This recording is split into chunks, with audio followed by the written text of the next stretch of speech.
Ted Cruz is acting up again, this time sparring with the acting head of the Secret Service, Ronald Rowe Jr. During a Senate hearing, Rowe answered questions surrounding the attempted assassination of former President Donald Trump. Throughout the course of the hearing, Rowe admitted that he was ashamed over the failures of the Secret Service that day and that he lost sleep over the incident. However, in a back and forth between Rowe and Senator Ted Cruz, things got a little tense. So let me tell you what I believe. I believe that the Secret Service leadership made a political decision to deny these requests. And I think the Biden administration has been suffused with partisan politics. Did the same person who denied the request for additional security to President Trump also repeatedly deny the request for security to Robert F. Kennedy Jr., whose father was murdered by an assassin and whose uncle was murdered by an assassin? Did the same person make that decision? Senator, what I will tell you is that Secret Service agents are not political. Okay, you're not answering my question. But you know what? Leadership appointed by the president, leadership appointed by the president is political. While being questioned by the senator, Rowe used the words sitting president. He was, of course, referring to our sitting president, Joe Biden. Donald Trump is not the current sitting president. Everyone knows that. But Ted Cruz was a little confused. He wanted to know whether or not Donald Trump had the same number of agents protecting him that the sitting president, Joe Biden, would have at a comparable event. As Rowe tried to explain that there is a difference in protection between a former president and a sitting president, Cruz continually interrupted Rowe, raising his voice over Rowe's again while Rowe was trying to answer his question. What was the relative size of the Trump detail compared to the detail that is assigned to the president or the first lady? Senator, the former president travels with a full shift, just like the president. What's the so the exact same size? Is that your testimony, that President Trump had the same size detail that President Biden has? On the day of in Butler, the agents surrounding him, it is the same number of agents surrounding the president today. There is a difference between a sitting president who also not only Hold on, you're using president in a way that is not clear. Is it your testimony that in Butler, Pennsylvania, Donald Trump had the same number of agents protecting him that Joe Biden has at a comparable event? I'm telling you the shift, the close protection shift surrounding. That's what you asked me, Senator, and I'm trying to answer it. You are not answering it. Is it the same number of agents or not? Senator, there is a difference between the sitting president of the United States. Then what's the difference? The difference? 2x, 3x, 5x, National 10x? Command Authority to launch a nuclear strike, sir. I'm not asking other assets how many more travel agents with the president that the former president will not get. Sir, you are refusing to answer the number of Secret Service agents protecting him. Stop interrupting me. Go ahead, Senator. You are refusing to answer clear and direct questions.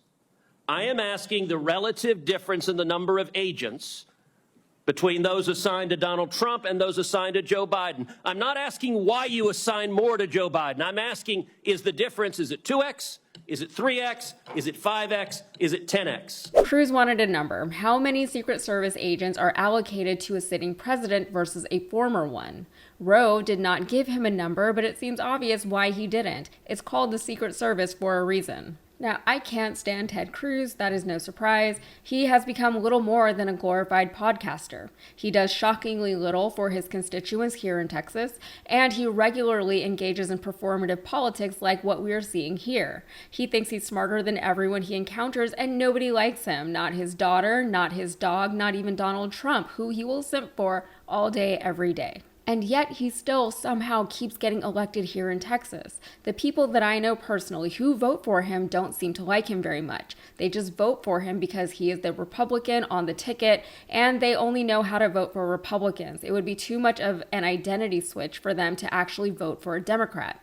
But he is currently up for re-election.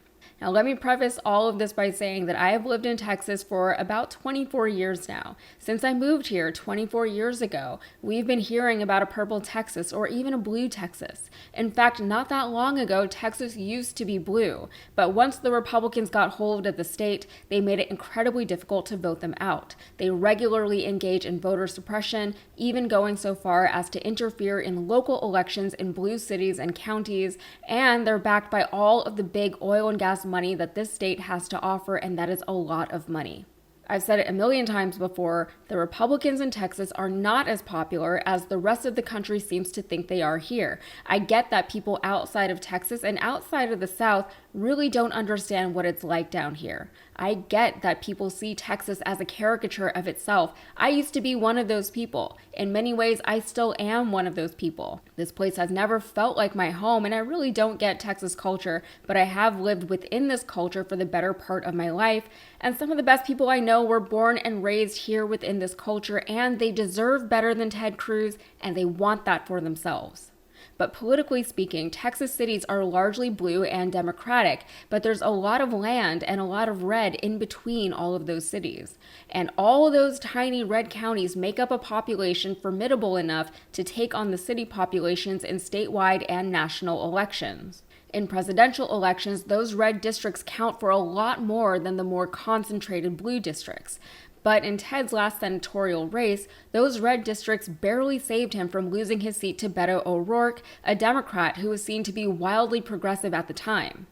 So you think maybe there's hope. Maybe even more people in those tiny red districts have turned away from Ted since 2018. And a lot has happened since 2018 that would cause people to become disillusioned, not just with Ted Cruz, but with all of the Republican state leadership.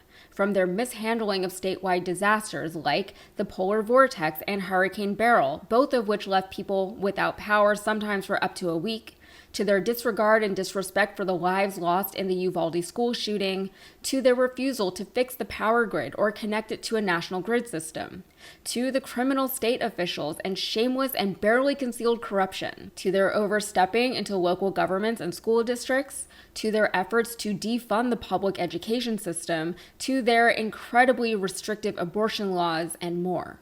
Polling, however, is mixed. Some show Ted leading his senatorial challenger Colin Allred by double digits, some by just a few points. Either way, he's still leading.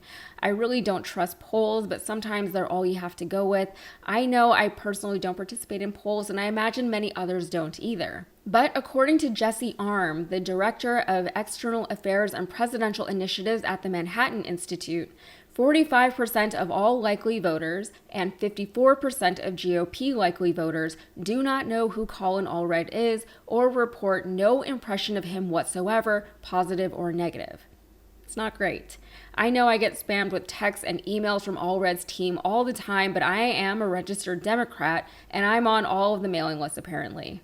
But between now and November, Allred's team really needs to kick it into high gear. He needs to be everywhere. His name needs to be known, not just across the state, but across the country. He needs to be grabbing headlines. People need to know that this November could and should be a very big deal for Texas, and if things go well, a big deal for the rest of the country. All right, that's it for me. If you got anything out of this, please like the video and subscribe to the channel. Thanks so much.